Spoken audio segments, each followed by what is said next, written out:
In our last update, which was up there on Friday, we were looking for price to jump into our support area to then potentially see a reversal to the upside.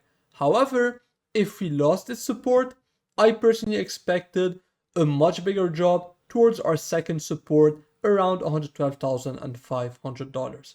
And if we go over to the charts, as you can see, we did get the drop into our first support, which was this one, but then we lost it and ended up making our way down pretty easily towards once again around $112,500.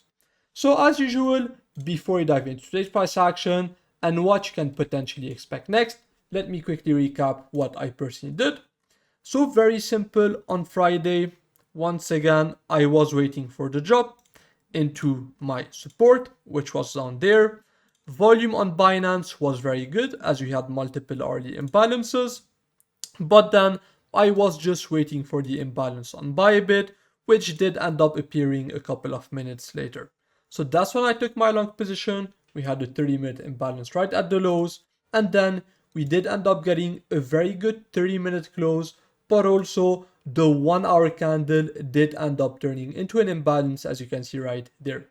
So volume was very good, the reaction was very good, I was in my long position, and then we did end up seeing a pretty small bounce, but personally, as it was Friday, I was hoping that this would be a bit faster, so I just walked away and decided to put a hard stop loss below the lows. So then on Sunday, I came back for the live stream and I got stopped out of my long position as we had lost my support level.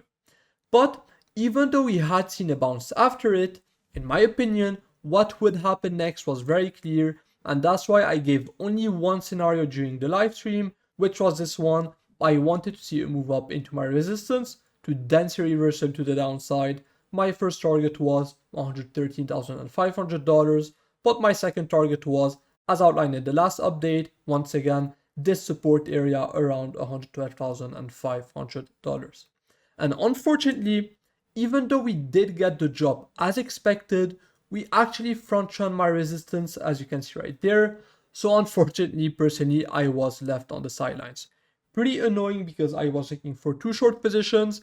If you remember, the first one was on Thursday. It was this one. I was waiting for the move up into 118.2 to then open a short position and then see a reversal to the downside. This didn't happen and we did end up reversing before tapping that level. And once again on Sunday, my weekly plan was that we would see a move up into resistance, a reversal, and once again I got front run. So overall, it was pretty good. We expected the drops, but personally I was not able to catch the short position. But then, even though we had reached my support and we did get reaction, what I said yesterday was that personally I was not interested in longs yet. What I expected if we saw lows form was that they would form tomorrow, so pretty much today. And the plan that I later gave was inside the general chat, and it was this one. What I wanted to see was for price to take out the lows during the Asian session to then see the reversal to the upside. And if you go over to the charts, as you will see, that is exactly what happened. We got the daily open on Tuesday, which is when the Asian session starts. We got the drop to the downside, we broke the lows, we got the imbalances, and then we got this very nice bounce to the upside, exactly as predicted.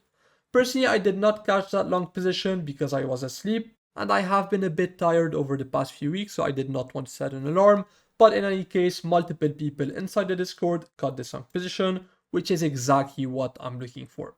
So that's very good, but with that said, what can we expect next?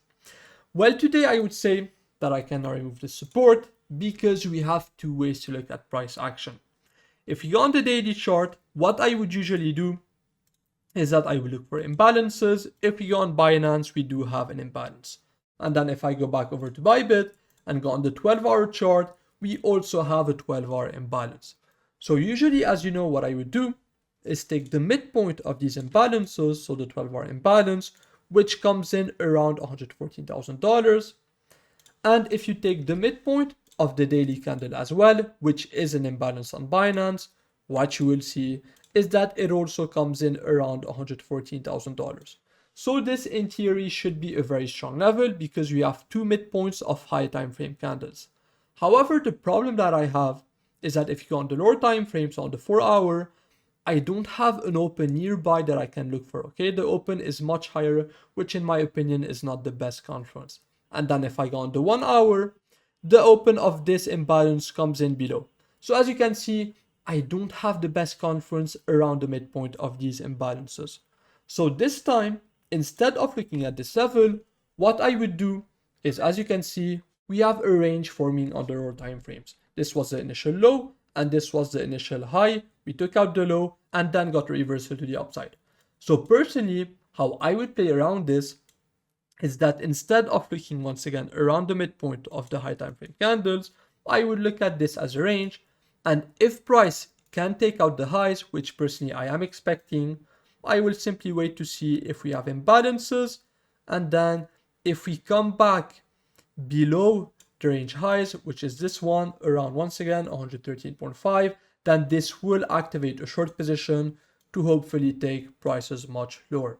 So locally, that's what I'm looking for the short position. It would be a move up, and if we see a failed auction and we see the imbalance at the highs, then personally I will open a short position.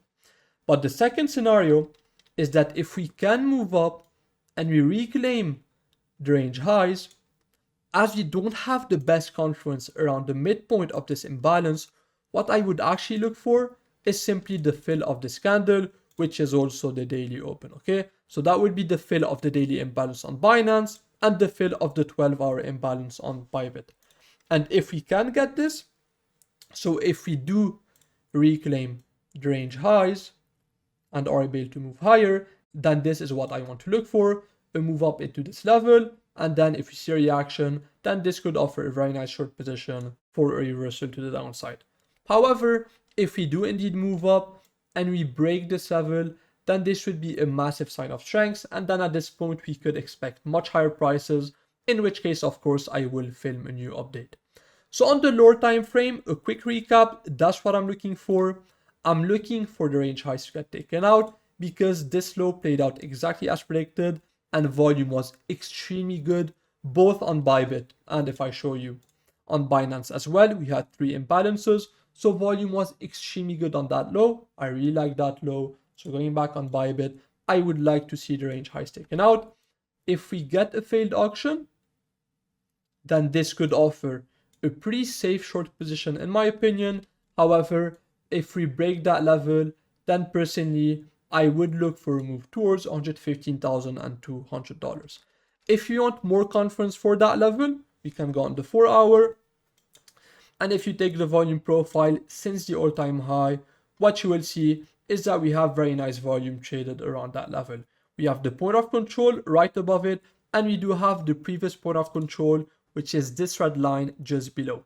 So if you want, you could take an area from the point of control to the previous one, which would be this area. And instead of having my level, you would have this area from 115.6 to 115.2. But personally, I'm very happy with my level, which would be this one. So I can remove this and we can remove this. But as you can see, we have nice confidence on the volume profile. So with that said, that was mainly it for this update. One final thing that we have to note is that if we come back below the lows, okay, so you get something like this, and we lose the lows, then in my view, that would be a massive sign of weakness, and I would be very cautious about a much bigger drop and taking out the range lows at $107,500, okay? So maintaining these lows that we put in today morning is extremely important, and that's why, as this is such a big level, I am expecting a bit of a relief rally, at least to take out these highs, and then we can see, do we get a failed auction, which would activate a short position, or do we break that level, get a nice retest, move higher, and get the fill of the 12-hour and the daily imbalance at $115,200. In which case, once again, if you get a reaction, this could offer a short position, or if you break above it, then I will film a new update. So with all of that said, as usual, if you guys enjoyed this update, don't forget to leave a like and subscribe, and I'll see you in the next one.